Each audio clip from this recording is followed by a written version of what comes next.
See the red dot. So we are recording. And I want to say thank you to everybody for joining in today. This is a long time in coming, and I'm so thankful to get to all the communities of interest together in your role as judges, and to where we're talking about the rudiments that go into this thing we've created with the Knowledge Network. And it talks particularly about your role and how this all fits together.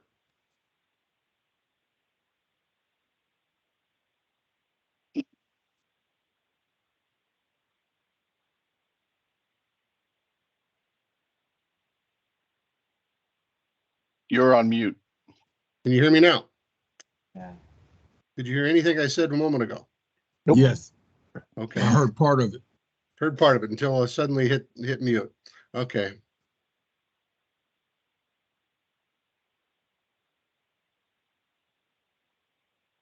Breck, you muted again. That is weird. How about I just get talking very slowly, and then you won't be able to tell whether I'm muted or not. Hi. Sorry. Now I'm being silly because this darn system is being really strange. I wanted to give Albert some chance to give opening remarks. Yeah, thank you, Breck. Yeah. Yes, sir. On. Marvelous. Can you guys hear me? We can. Okay. First of all, apologies to you, Breck, and to the whole team for being late. For some reason, I was having trouble logging in. Some of you may know I've taken some time off of work with my current company, so I didn't realize that I no longer have access to Microsoft Teams since I've left them. But anyway, so thank you for the opportunity to join you all in this conversation. As Breck mentioned, this discussion is focused on the Knowledge Network that he and others have been working on to launch it for SAME. And the main purpose of this effort is, for today that is to give you an overview of what's been accomplished thus far, what the thinking is, what the structure of the system looks like, your role, as Breck was starting to say, what we need from you, and any feedback that you have to offer. So the idea is that you kind of hear what Breck and his team have put together, where they are in the process, and just give some thoughts about how we can make this process most effective in terms of its overall objectives, which is two parts. One is to have a knowledge network database set up so we have identified potential subject matter experts that could be reached out to for any reason and any topic within the communities of interest that you all are part of or that SAME is interested in.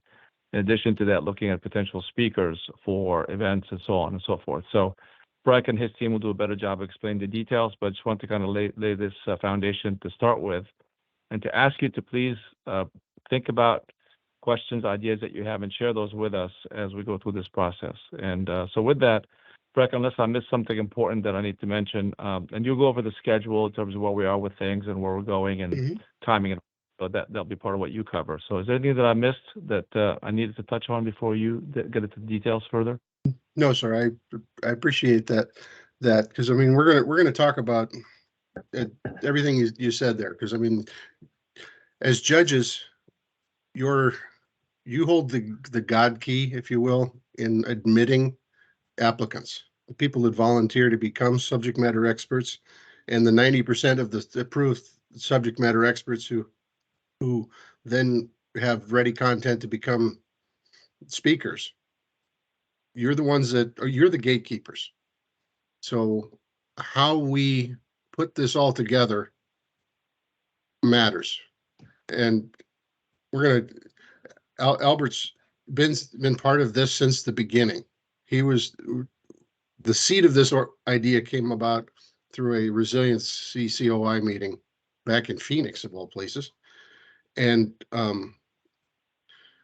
we've been carrying on a work plan for years until a perfect storm of things that come together, and I'm getting ahead of myself. But when we get to the silo slide, as I call it, and you'll recognize it when you see it, Albert's going to have a whole lot more input in helping us develop the rubric. So.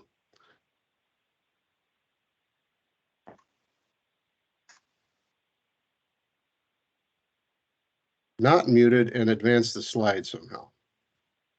There we go. So, we covered the welcome. Answering these next questions: what is the knowledge network? What is its primary purpose? How do people use it? And then getting into the root, what is your role as judges? And I've got pen and paper here ready to talk about questions, follow up, and I hope this is giving us a lot of opportunity to discuss those items that you have and give us the, because you're leaders in the society. And as you may have heard me remark on many times, it's like we have many, many thought leaders across SAME. This is an opportunity to coalesce everything together into one central database.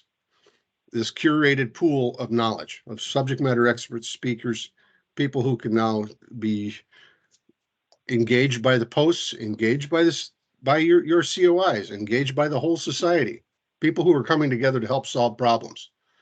Because if you look at it from a rough perspective, where's the information for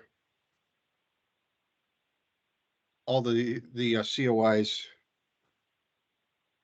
The membership of the COIs kept on somebody's contact list, usually the chairman's contact list, and that's passed from chair to chair to vice chair to chair, etc. So some people may say, well, the expert database could be every current member of the COI, and it should be. It's just a matter of inviting those people and a few more, and then putting it in a report that the rest of the society can reach out and touch and reach out and list. A lot of these people already, because they're an involvement in the COI, have content ready to give. We found that out just the other day in the leadership development COI, where one of the members that I did not know said, "Yeah, I've got an abstract that I can give for the LDP," and he's put it together, and he's basically we're going through a process now of vetting that for the LDP. That's an example. I hear an open mic. Is there a question? Okay. So what we want to hear, the bottom line up front here is we're looking at doing these two parts of the logo right now. This is what's active. So we're looking at the expert database and the speakers bureau part. See if I can mute myself again. You may have seen the TME article that Daniel Wheatley put together with Brandy and Camille and I. We did a expose of answering 7 or 8 questions. Camille, you want to add anything particular on this one? You had a lot of quotes in the article. Yeah, I think the major part of this was just the future of what this can bring to the membership and the society. So by providing, added value to being an SAME member, you have now access to content and speakers that you can utilize at your post luncheons, and subject matter experts that anyone can gain knowledge from if they have a particular, area of interest that they want to explore further. So, my whole point was just the legs behind the knowledge network and where this can lead the society as a whole, really. Mm-hmm. And I think the groundswell that we've seen from people who went to the post leaders workshop and and as you guys have demonstrated in the COIs, it's everybody's excited about it. And so we want to make sure that we deliver on that excitement. So hence today's meeting and getting this together. So let's break down this a little bit more. I want to talk about the applicant process and how this gets used. So just basically shuffled the logo around a little bit here. So the vetting and approval process is what we're going to drill in on. Is once you approve or deny an applicant, that goes now to a published list. And the published list is been delayed a little bit in how with the new usage of higher logic as opposed to the nimbles. Excuse me, the open water applications that we were envisioning 6 months ago, 8 months ago. But it's still going to wind up with a list of names who are listed as approved subject matter experts, a separate list of abstracts who are these are the speakers now that you can draw on, engage, and ultimately it's okay. Post what interests you of these abstracts. Go ahead and engage with that person, and of course everything is still in behind the wall, the SAME.org login paywall, if you will. So drilling in a little further.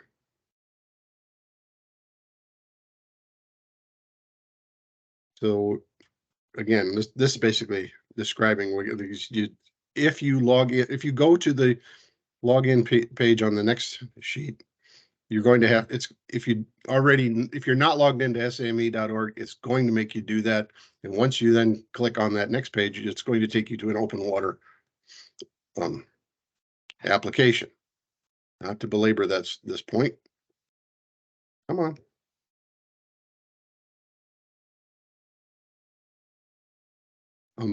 Several web links on one sheet to get. Right. Yes, sir. So Open Waters is the name of the software you're loading all that information into, or is it Higher? What was the other name you called it? Higher or something? Higher Logic. So which is There are several programs that are running in the background that most people aren't going to care about, but you need to know how this all fits together. The open water is a series of applications. It's basically, you know how in Excel you can run a basic query, or you can write your own program. So this is to go way back. This is like running a Fortran program on VAX, and then linking it into somebody else. I at least I understand that language better. So the open water application is basically running a series of, in many ways, it's access. It's running a database. It's running a series of fields, blocks, switches. All of that fits together into one in one program, and it's got a couple key fields. And so piecing this together was what's our primary key field to make sure that we don't wind up with duplicate records and then we maintain complete access. So the subject matter experts data is based on what's in our SAME login stuff. So that's under our Nimble based. Brandy would be able to talk about this backwards and forwards without stuttering. She did this with Natasha Rochlo. So the Nimble is what runs our what runs our membership data, and then Open Water then runs the data that runs the material that gives everything else to it. So they have to run together. So the key fields are based on our membership records. Does that answer your question, Gilbert? Very well. Yes, thank you. I especially love the Fortran reference. I feel like I'm in the right community of people my age. Yeah, we start hearing Fortran, and many of us start going, "Oh my God, that brings back too many memories, bad memories, right?" How do you spell Fortran? Oh, Let's not go or there. C plus or plus plus or One thing, Breck, I was going to suggest, just for the sake of time and make sure that we're not getting caught up on the background information. I think you touched on the fact that there's some kind of connectivity back to the SAME platform that this has, and that's what really supports it in the background. I think for the most folks on this call, we need to spend a little bit more time on accessing the information, putting in the information, and the process of approving speakers. So if you don't mind, just kind of maybe spend more time on that. you bet. And then we can always come back to the functionality aspect of it, because Sure. I don't want to lose people So, too soon here. Right. So if I'm that's going okay to with blow you. past. I'm Thank going to you. blow past this slide since it's essentially a Yeah. repeat, and we'll go. This is what I did. So this little eye chart is 2 pages in one slide. So when I was still working with Foley Schuld, you got your essentially personal information stuff, but then what makes you a subject matter expert? You got a handout in your attached to the meeting. This one's called "What You Need to Have at Hand to Be a SME," version 1. And so you can open that up on your computer and take a look at it. Essentially, what you're looking at is your headshot, your details list of education, the certifications, licenses, etc. But then the bulk of it is, what do you need? What makes you a subject matter expert? You know, periodicals, conferences, things you've done presentations on. And we ask people to summarize and do an essay of your whole career and why you're a subject matter expert. And then pick the community of interest that you're applying in.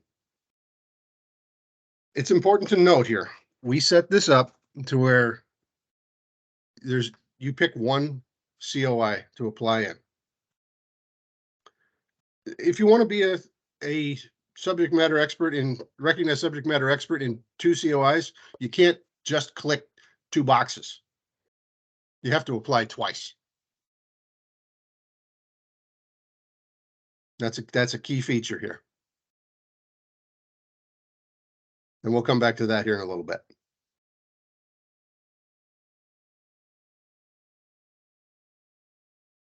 Now we're into what we need your help with. So so basically, we created you're part of this whole subcommittee for the knowledge network, and we're identifying the vetting criteria. This is not something that exists yet. You're going to help us do that and develop. The SMEs are already. Excuse me. We're looking to nominate SMEs, and you're the people who are going to help us find them too. And then the SOPs for annual updates. I won't scare you with that thing yet, but that's something that's on the horizon. So this flow chart, we're going to talk about it here in a little bit more detail, but this is how the whole thing runs together. Camille, if I can impose upon you. You Yeah, said you absolutely. could do this one really fast. Yeah. So what's going to happen is the subject matter expert is going to apply online. Then they're going to click a COI box that pertains to their subject. So resiliency, environmental, construction, etc. Depending on what box they choose, there's an automatic email that's going to be sent to that appointed COI that's going to be vetting this applicant. So within each COI, there's going to be a rubric on what you guys consider to be an expert. So whether that's the pedigree of education, the amount of experience, the amount of time in their career, etc. So you'll have your own vetting rubric. You're going to get into the system to judge this person's application. So during that judging period, there's going to be a box that you accept that they are the expert. They can be, we can utilize them as a speaker at potential post events, or even use this as, you know, allowing access to the membership to look at their abstracts. So once you accept them or deny them, an automatic email will go to the applicant that they are either accepted or denied. Okay. So that's pretty much the extent of your role.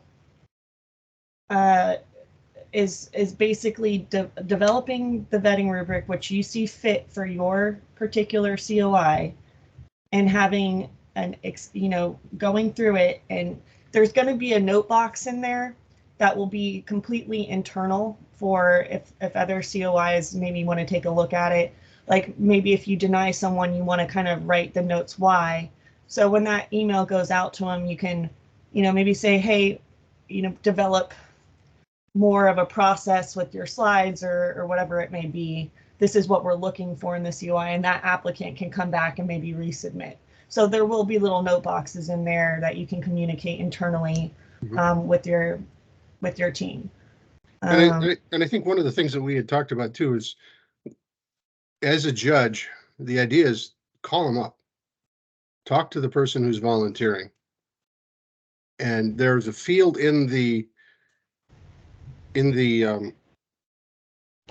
for you as a judge, to where you could share notes with your other judge counterpart to be able to discuss things. Should this be, if this is an easy one, you can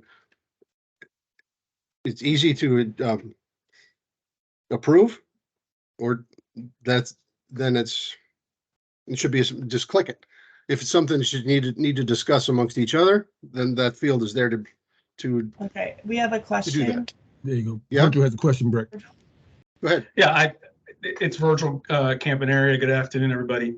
I'm seeing this. I just received, you know, notification that we're going to be reviewing the abstracts for JETC, and half of the information that you're asking for here, if not all of it, is already included in that submittal package, right. And it has been for the last 4 years. Yep. I would say have either everybody who gets picked for a speaking position or anybody who has submitted an abstract should be given this application as quickly as possible to let them start doing the homework for them, justify this. And as a judge, it's not just us. It would be whoever's reviewing and approving abstracts for JETC or Small Business Conference. You have seen through the mirror. You have now appeared seen the wizard behind the curtain. The open water process, the open water application that's being used for the collecting of the abstracts for JETC,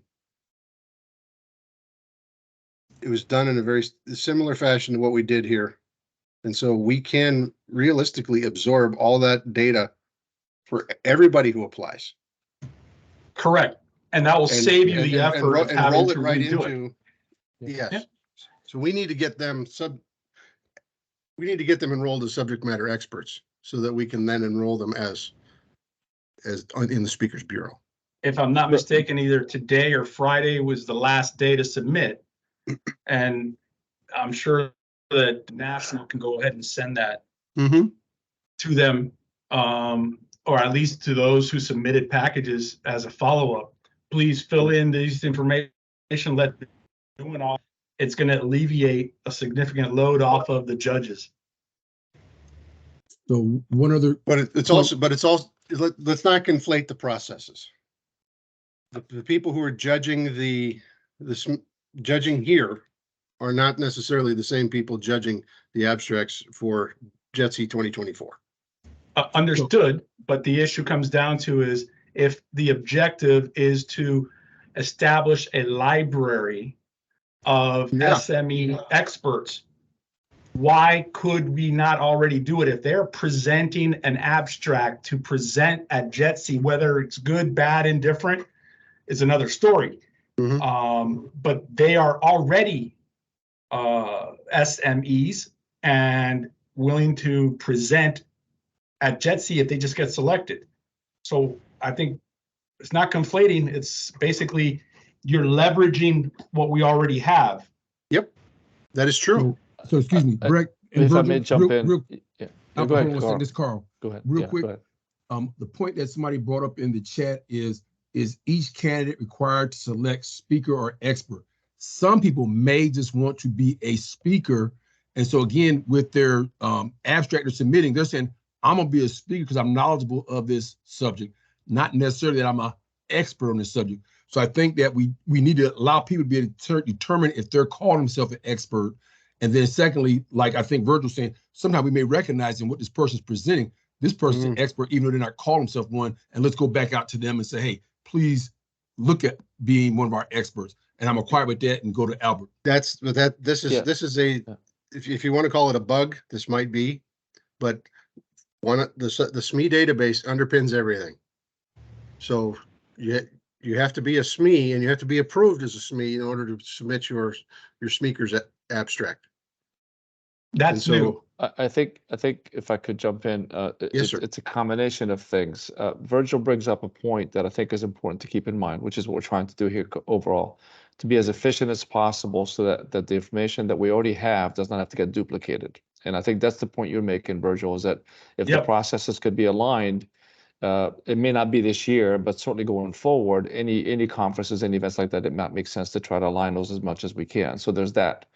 And there's probably a mechanism that we can identify that says that if you're submitting an abstract and you consider yourself to be a subject matter expert as well, then you fill out this form. If you're only submitting the abstract for the sake of presenting, as Carl was saying, then you don't need to check that box of I want to be considered as an expert. So there's a way that we can connect those dots a little bit more, but I think we're not quite there yet at this point in the process in order to align all those things right away, to automate them, if you will.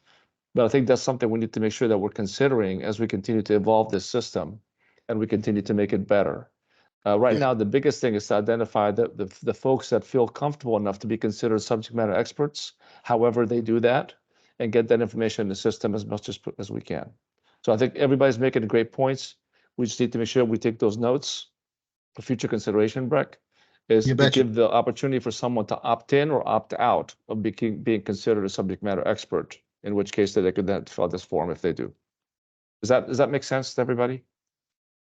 I hope it does. Okay. Yes. Great. And one big point, this is Carl again, is that a lot of posts need help with speakers. And so people who may not want to be a subject matter expert are that resource people want to be able to use to help post with speakers so they can have their programs and that kind of thing when they're going on. Not quite with that. Right. And the system allows us to do both, to capture both speakers and subject matter experts. They could be one of the same, or they could be two separate people. So, yeah. So good comments, everyone. Really good input. Thank you. I think Gilbert has had his hand up for a while. Gilbert? Yeah, I had a couple of questions. So, in the construction COI, will we be only getting assignments for construction subject matter experts or speakers? That is correct.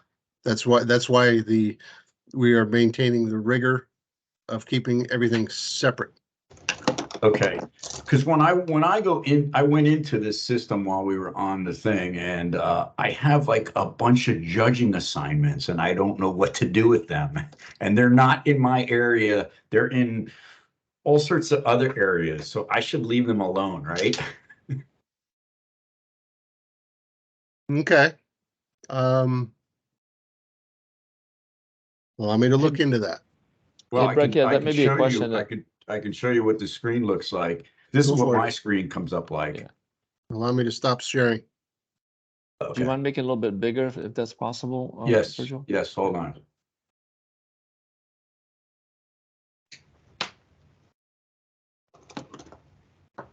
So it did go to all COI chairs. Is that what it did?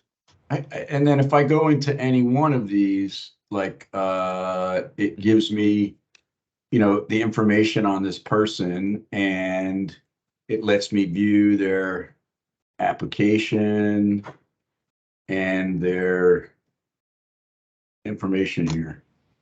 So it looks like you can also judge it yourself, even though it's not in that lane, is what it Right, looks right. like. Well, Yeah. and then Yeah.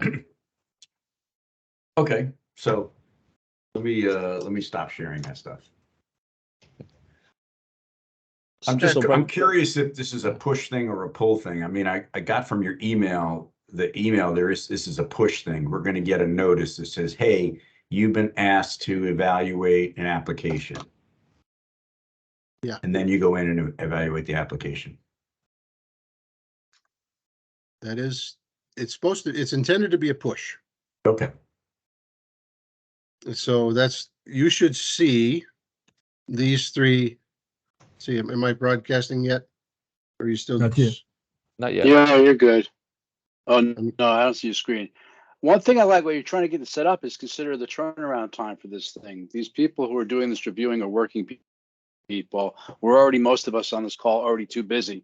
So I just think it has to be an expectation that I may not get, you can't expect me to get to the application in 5-10 days turnaround. I mean, really, you know, it's just something else to consider is like, you know, if they expect a 48-hour turnaround time, as I say in Brooklyn, forget about it. Well, Right. I don't know So if you should have a team What is too. something? Not one person is responsible.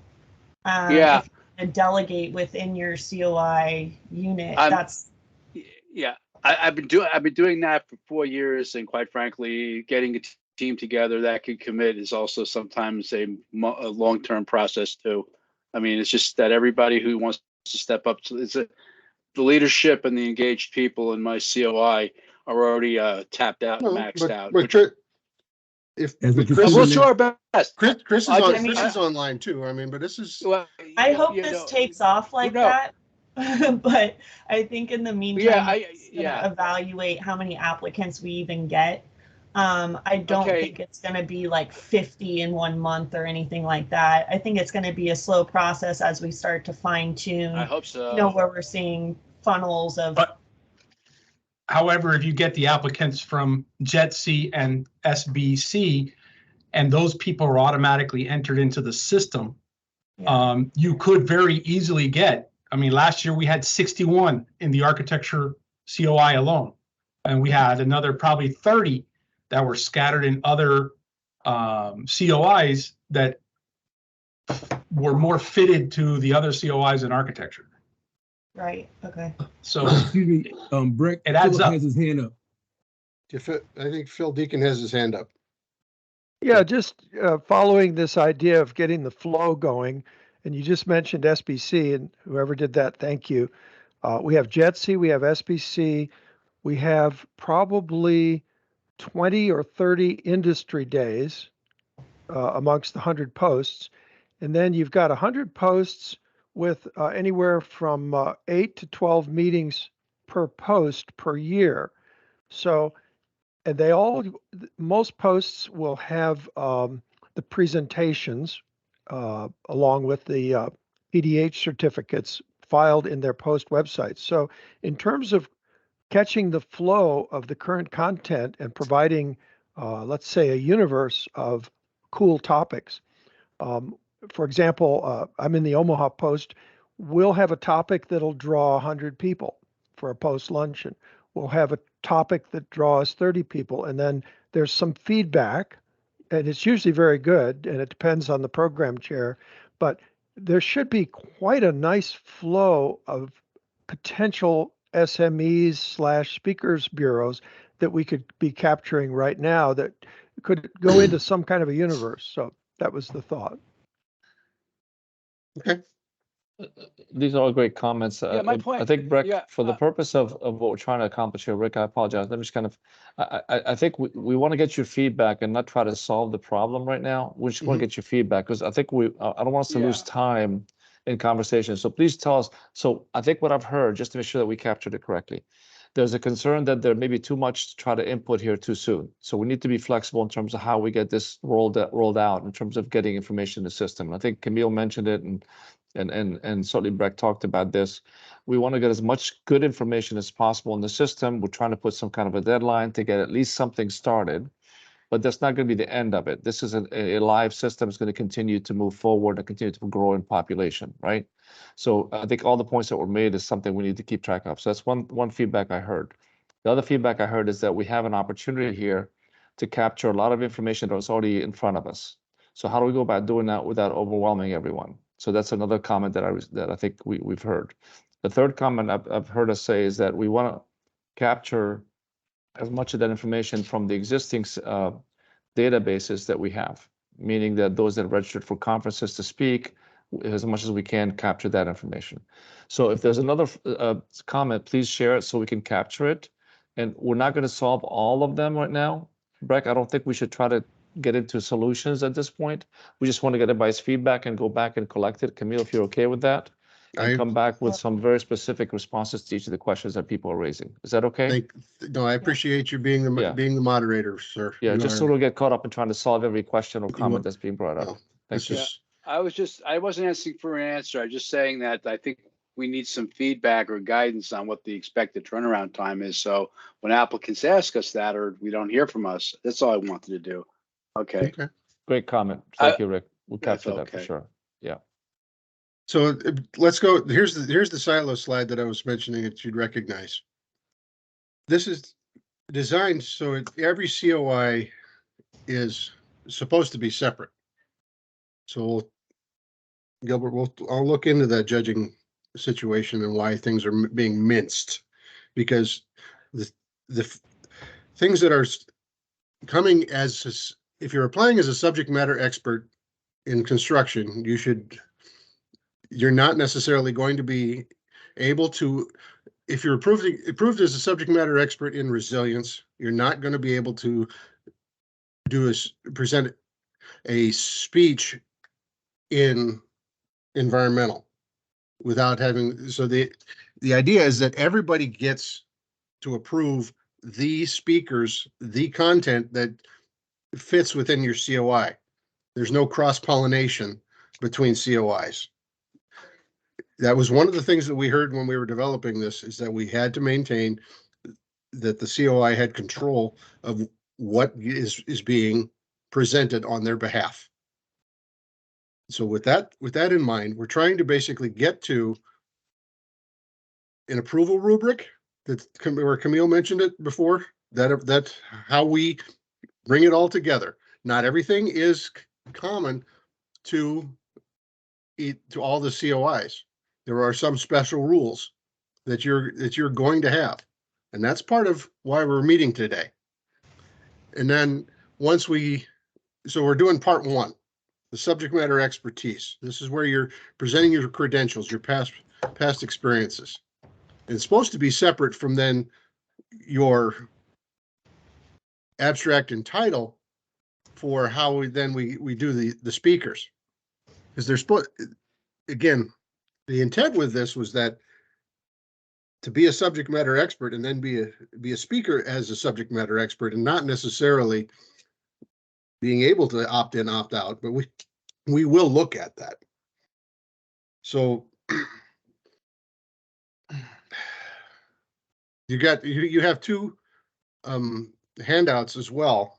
One that looks a lot like this spreadsheet, this is everybody who's a judge that I have recorded so far. And then there's another one that lists each COI and what are some of the keywords like cybersecurity, flood management, toolbox, and case studies under resilience. And then most everybody else there's listed case studies and toolbox. That was so we had two different titles to be able to say these are ways to stratify, sort through speeches as they come in. And there aren't any speeches necessarily coming in yet. But now that we've got people coming in with JETSI 2024, that's right on our heels. So what I'm looking at is for your input on how you want to discretize the speakers.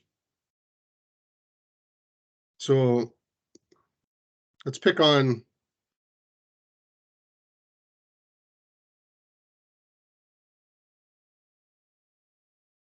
Gilbert, if I can bug you for a moment under construction. Go ahead. Go ahead. What are some of the keywords that you might have off the top of your head with that would be ways to subdivide the construction arena? I mean, you probably can split into like horizontal construction, you know, bridge and highway type construction versus facilities, or you know, a vertical construction. You could break out wastewater. You could break out. I mean, I think there's a separate resilience subject matter expert, but resilience related to construction is specifically how do you build, you know, seawalls and floodgates and protection of our waterways. There's there's border protection. That's a whole nother category. Right, but you could discretize this in 100 different ways. Right. But it's if you when you're looking at how if say you wanted to sort it down to 2 or 3, what would be the kind of the overlying themes? I mean, it's well, under the military system, we would divide it into milcon construction and you know, the core civil core construction. This is not an easy thing, and I'm Yeah. not necessarily asking you to solve it right here, right now. This is just open for discussion, and I appreciate your willingness to take a stab at this, because it's as an example, Breck, I'm sorry, go ahead, finish your thought. Yeah, and but it's the keywords are kind of the pull down menu for where we want to put these, and so I didn't feel comfortable doing or creating them for you. I did them for resilience because that's my one of my COIs, and that's did we do something like this, Angie, when we? I felt like we did something like this maybe 6 or 8 months ago. We developed some kind of a list of major categories. Maybe I'm off on that.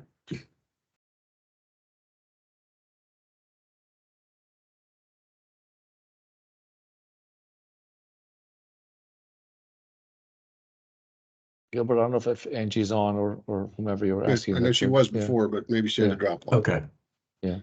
Michael Zapata, you had your hand up a moment ago. Yeah, we in the I'm the facility asset management chairman, and we've looked at this in terms of what our areas are, because it helps us in stratifying and doing a little bit of marketing. But in asset management, and we would kind of use something similar to this, is that we have what we call facility operations, the day-to-day wrench turner kind of guys. Then we also have the sustainment management system folks. They're doing the assessments and technical analysis. And then we have the enterprise managers that are actually doing program management, looking at risk, the long-term picture, the long game.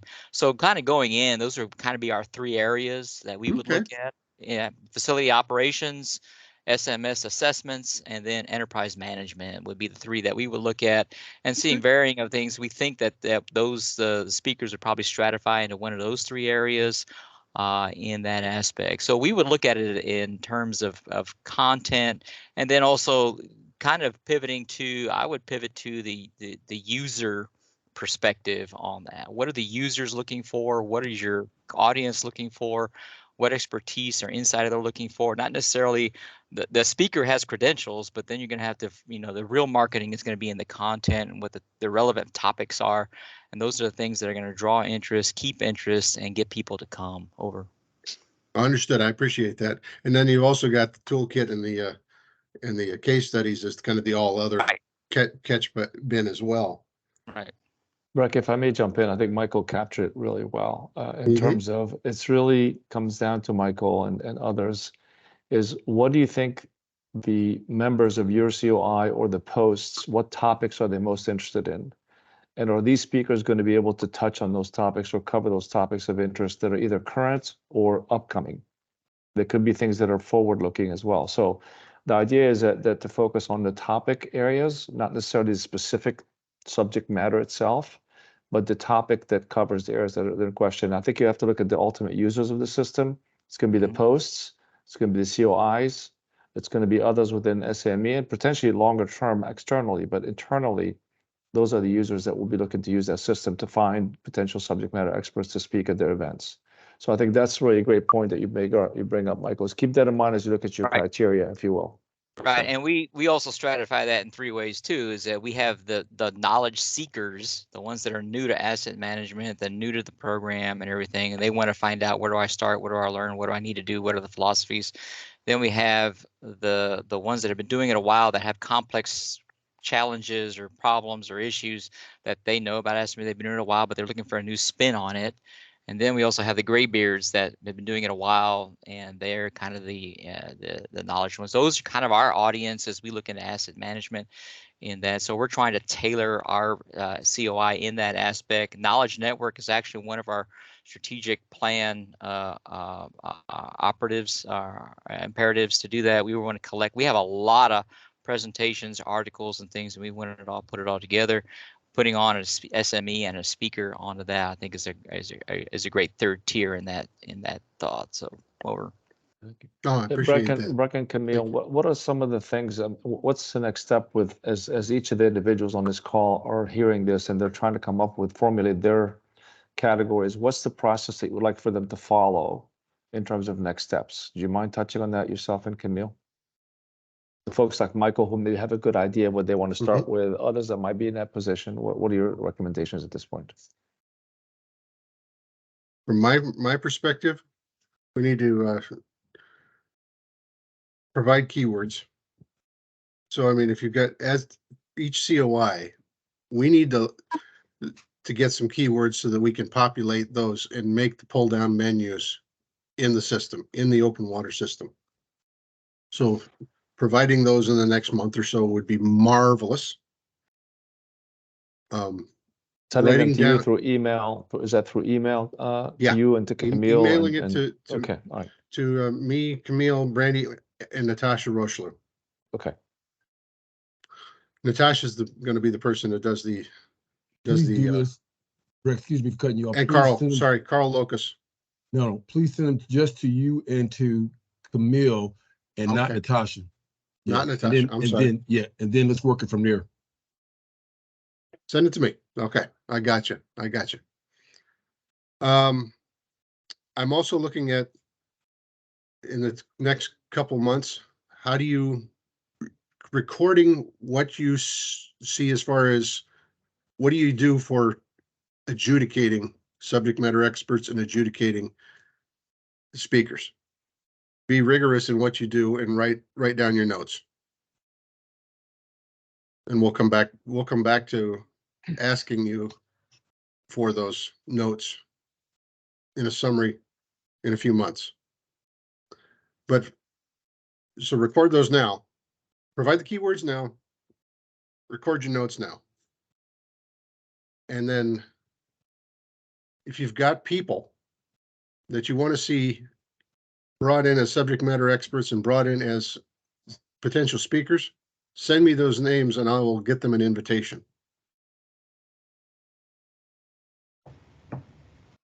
That's my perspective on what I'm looking for.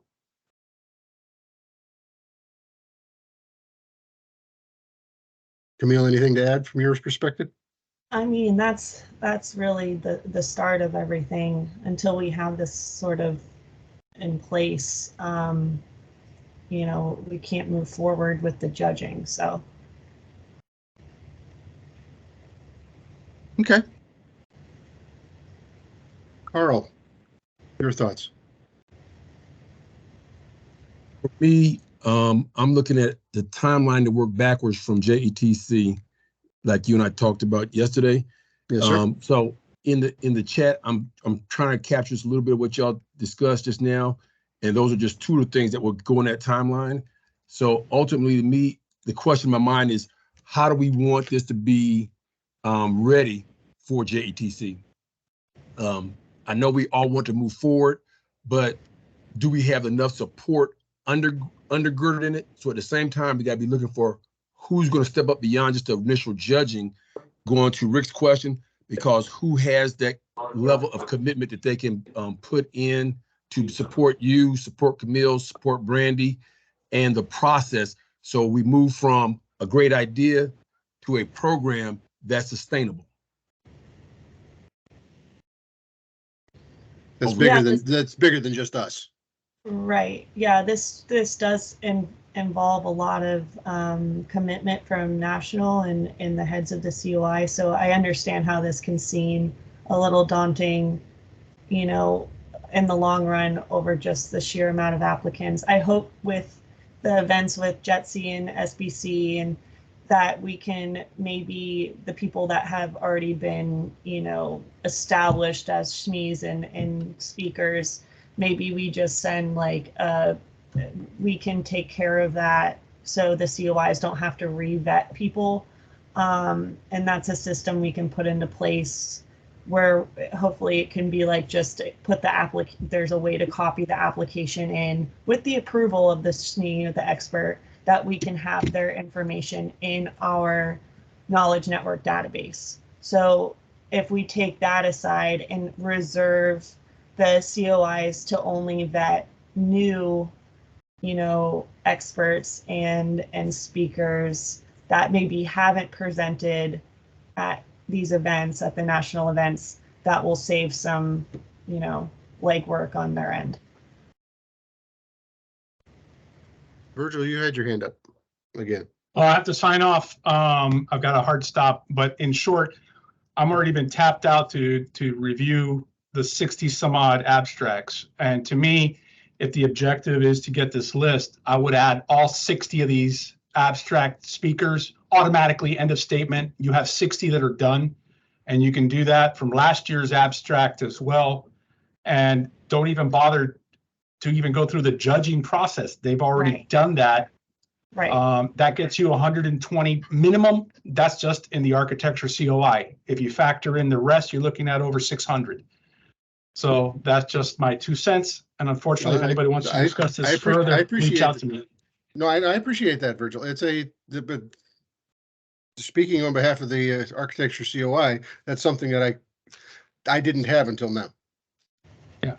So if anybody wants to reach out to me, I'm available. I got to get off and get on to another client call. Sorry. Thank you, Virgil. Great Thank you. comments. Yeah, thank you. That brings us to the end of our prepared remarks, Albert.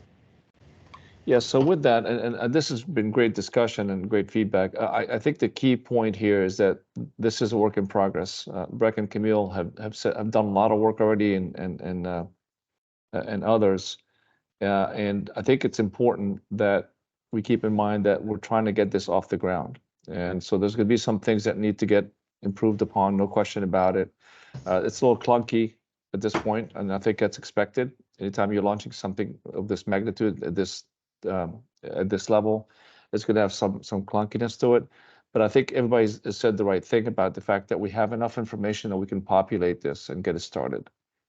And so I think there's going to be some opportunities here to leverage what we already have done, vet what we already have vetted, and get that in the system. But as we go forward and get additional speakers, additional subject matter experts, that'll be where the system really starts to shine, is once it gets off the ground and people are using it, it's going to get the best value at that time. So with that, I encourage anyone who's got some additional thoughts, questions, to please send them to Breck and Camille and Brandy. And they've done some great work. This is not an easy thing to do on top of their other jobs, like all of us. So thank you all very much for doing that. And Carl, I'll pass it along to you to kind of have the last word. And thank you for the opportunity to help moderate this session with you, Breck, and Camille as well. Carl, go to you. Over. Thank you. Breck, Brandy, Camille, thank y'all so much. Albert, thank you for moderating today. Thank everybody for being on this to provide ideas, thoughts. And so if you have any more, please send those to Breck, Camille, and Brandy. so they can digest it and then try to respond to the information here. This is going to be a continued development. So we need everybody to spend in whatever their thoughts are right now is right away. And so I'll close with that and thank everybody, because I know everybody has to get to the next meeting, next project. So thank y'all so much. Thank you. Thank you, Breck, for leading the conversation as well. Yes. Take care, everybody.